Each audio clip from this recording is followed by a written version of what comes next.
Hey everyone, Chief Monishagan here with Friday Briefing. Thank you for joining us.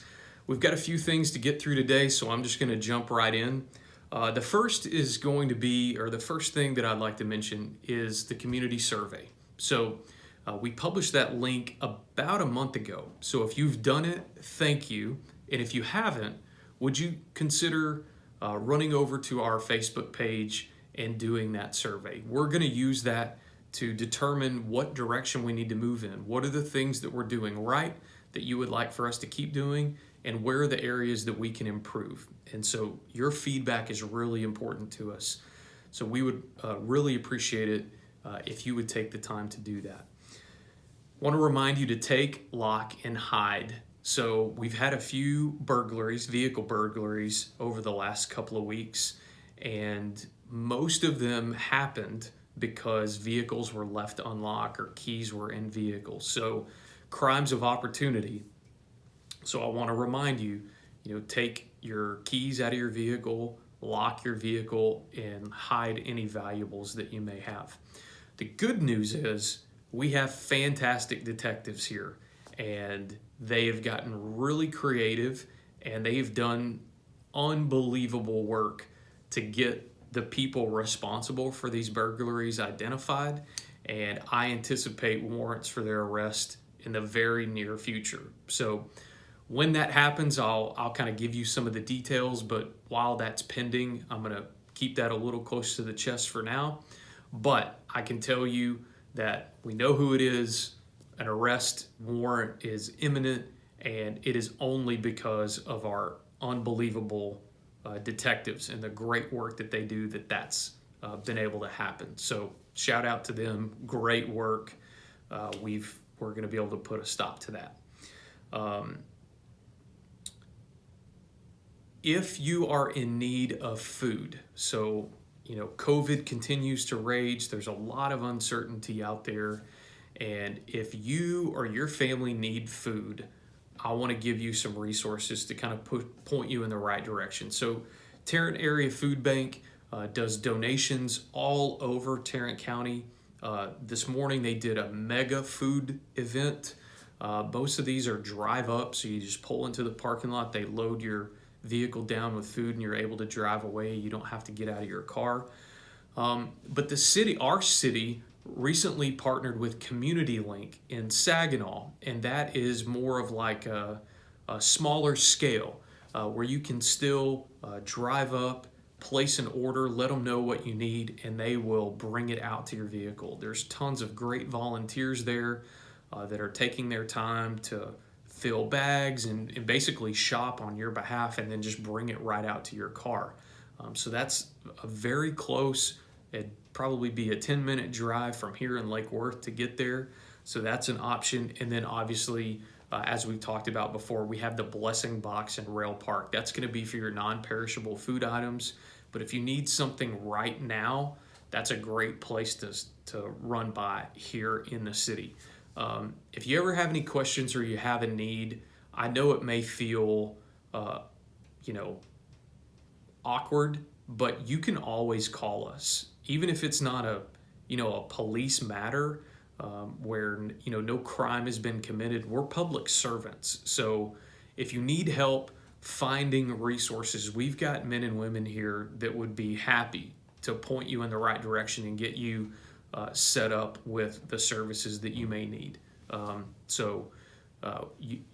Because we've talked about it a lot, but our position is we are neighbors taking care of neighbors.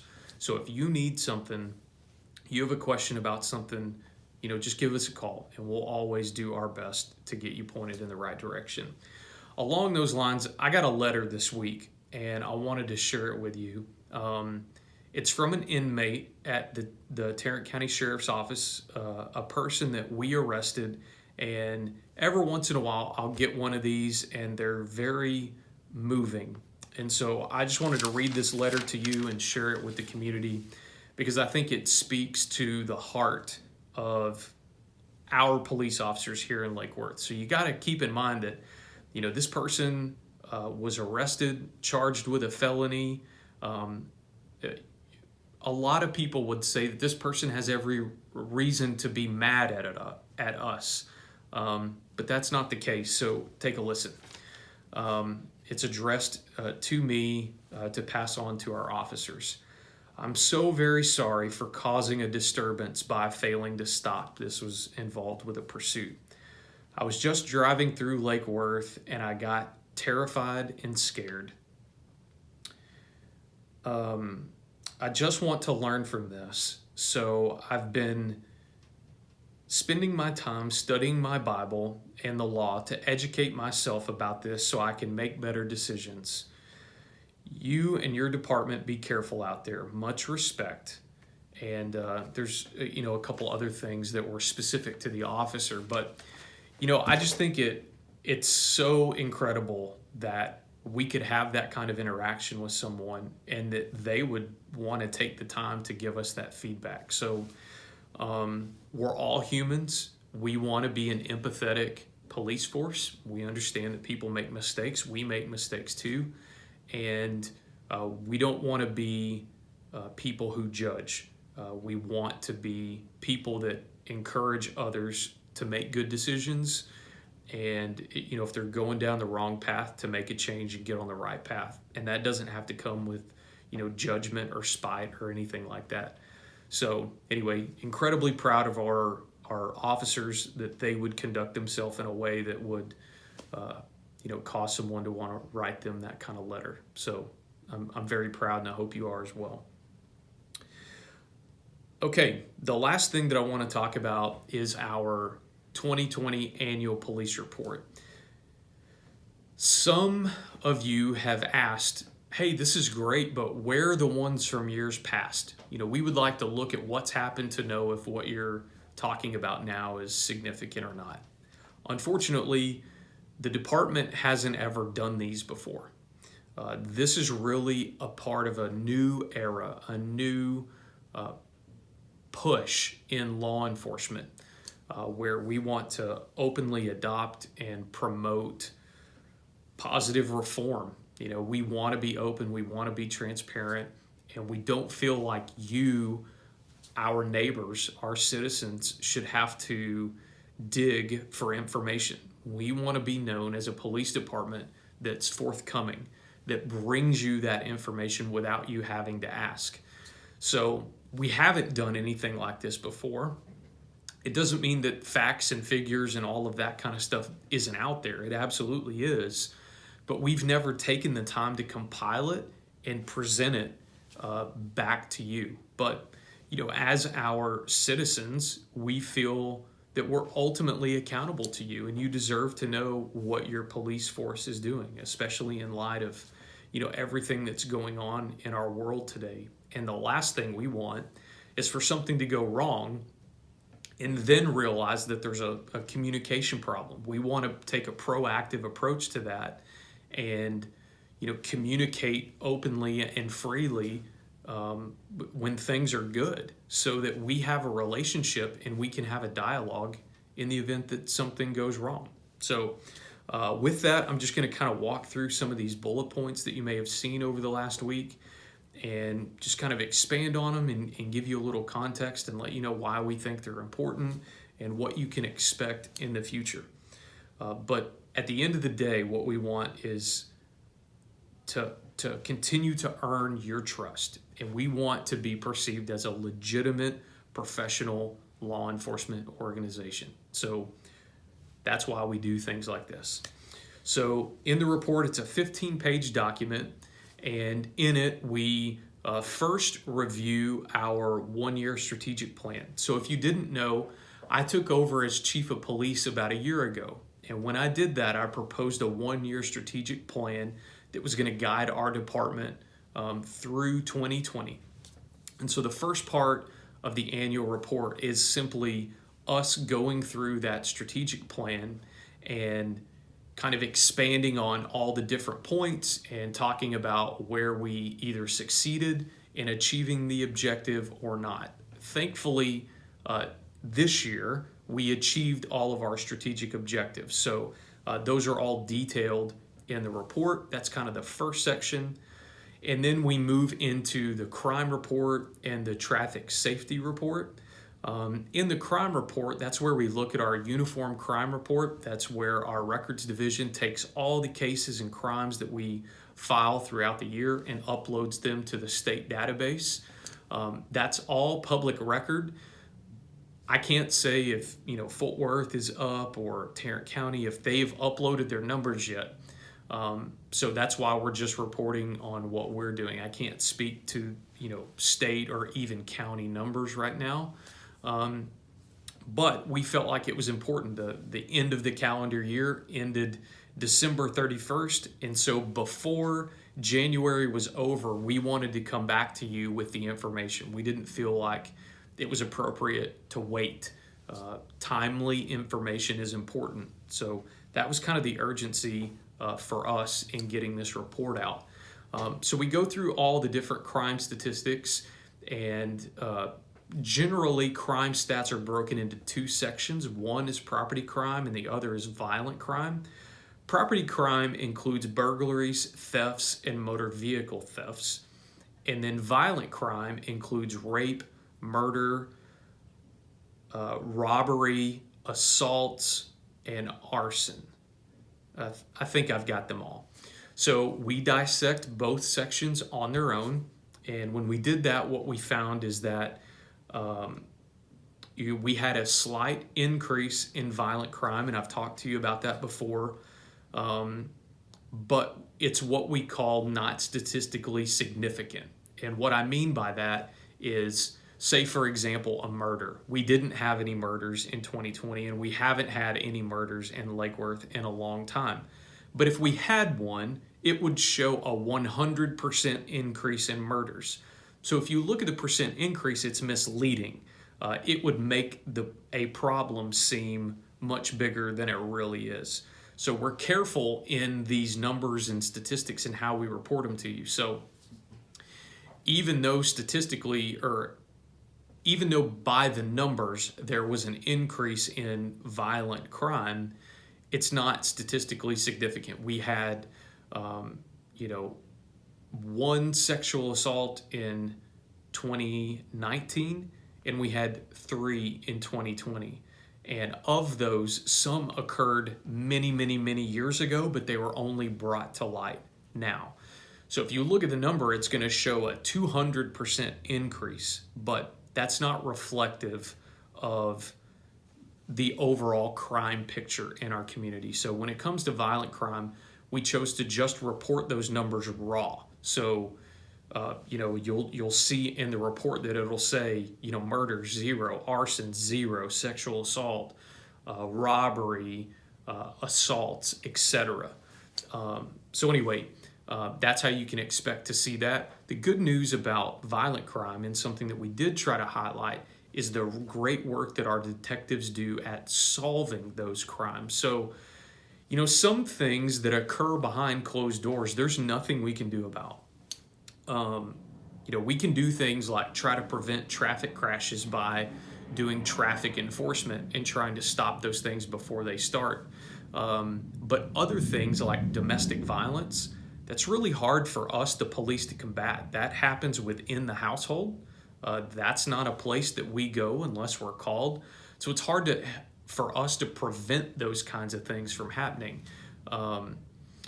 Those are largely reactive crimes. So I feel like the more appropriate measure is how good are our detectives at solving those crimes when they do occur, acknowledging that there's little we can do to prevent them, but what we can control is what kind of justice we get for the victim through solving the crime. And when it comes to violent crime, our detectives do a great job. 93% clearance rate for all violent crime in 2020. The national average for reference is only 45%. So our detectives do twice the national average in solving violent crime. Incredibly proud of that, and I believe it's worth highlighting to you, our community. On the flip side, you've got property crime. That's where we saw a really significant positive move this year. So property crime in general is down 20% in 2020. That includes a 68% reduction in burglaries, a 16% reduction in thefts. Now, we did have an increase in motor vehicle thefts. So we had 12 vehicle thefts in 2019 and we had 24 in 2020. So a 100% increase. And that is statistically significant. Across Texas, vehicle thefts are up 10% this past year. So it's not just a Lake Worth problem, but it is something that we need to focus on and really work towards because, like I said, the other two areas, so 2/3 of property crime for us was way down, and then we had another third that was way up. So that's something that we're going to be looking at. We do have a member of our department that represents us on the Tarrant Area Auto Theft Task Force. So we're using that resource to combat this issue, exploring other options for getting additional training and identification, vehicle theft identification training for our officers. And we've got a few that do a wonderful job at recovering stolen vehicles. Most of those are stolen from other cities. So we want to make a concerted effort to work towards preventing auto theft in our city. So again, when it comes to take, lock, hide, that's something that you can do to protect yourself and help us as well. So all these vehicles that are stolen because they presented an opportunity. So I feel like that's an area that we can make a lot of progress in. But overall, property crime is down. We're very happy about that. Some would say, well, Chief, what about COVID? Of course we would expect crime to be down because nobody's gone anywhere, nobody's done anything, everybody's been at home, etc. And I do think that there's a good point there. However, in Lake Worth, overall revenue, so that's shopping and people being in the city, spending money, etc., that's up 10% this year. So there have been more people in the city, more people out and about spending in the community. So I don't think it's fair to say that, because of COVID, we expect all your numbers to be down. And I'll highlight a couple other areas where I think that is evident. So I don't want to reduce the work of our folks throughout this past year. It's been a difficult year. We've had all kinds of barriers and things that we've had to overcome to continue to provide you with the level of service that we think you deserve, with all the restrictions and hurdles that we've had to jump through with COVID. So I do think that COVID has had an effect, but I don't think it is the sole factor that explains away all of these reductions. I believe that it's because of the hard work of our men and women going out there. I think it's a new vision and a new purpose for our department that's led to those accomplishments. One of the areas that I think that's evident is in our traffic safety. So you hear me talk every week about DWIs and what a significant crime that is in our community. So DWI arrests in 2020 were up 88%. Our team ended the year with 136 DWI arrests.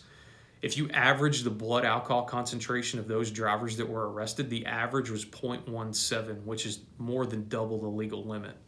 So it was very clear to us, even in 18, 19, that this was a problem and we needed to do something about it. And so I'm incredibly proud of our effort this past year to see an 88% increase in those arrests. That means safer streets. And because of that, we saw a 22% reduction in vehicle crashes. So, I think there's a correlation there that the more we enforce our impaired driving, or the more we target impaired drivers, the more we can expect bad crashes to go down as a result of impaired driving. So, for us, we know that we serve our citizens who physically live here in the city, but we also serve a much bigger population of people who don't live here. They simply pass through.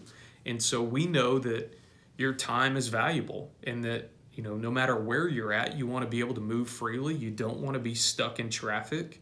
And we want Lake Worth to be a place that you can pass through and get home on time.